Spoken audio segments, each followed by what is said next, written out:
और यूँ करके जो है पेशावर ज़ल्मी जो है वो पीएसएल 10 से बाहर हो गई। आई थिंक पहली दफ़ा ऐसा हुआ है कि वो प्लेऑफ्स के लिए नहीं क्वालीफाई कर पाएँगे। आई थिंक कल भी बैड डिसीजन था, जो बैटिंग पहले नहीं ली, इतनी कुट खाई। आज भी पहली बैटिंग नहीं ली और कुट खाई। तो 2 दिन ठीक-ठाक कुट खाई।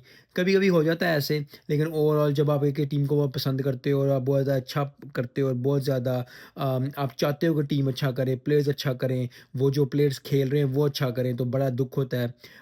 थोड़ा-सा अपसेट है, लेकिन ओवरऑल लाहौर कलंदर्स को बहुत मुबारक हो। You have to take every defeat as a step backwards to make a step forward. तो बड़ी ज़बरदस्त बात है, लाहौर कलंदर्स को बहुत मुबारक हो प्लेऑफ्स के लिए क्वालीफाई करने के लिए। पेशावर ज़ल्मी एंड बाबर आज़म के लिए बहुत ज़्यादा चीज़ों को देखना पड़ेगा। जैसे मुल्तान सुल्तान को बहुत चीज़ें देखना पड़ेगा, तो बाबर आज़म की टीम और बाबर आज़म को भी बहुत देखना पड़ेगा। सो आई होप कि कुछ ना कुछ बेहतर हो अगले सीज़न्स में।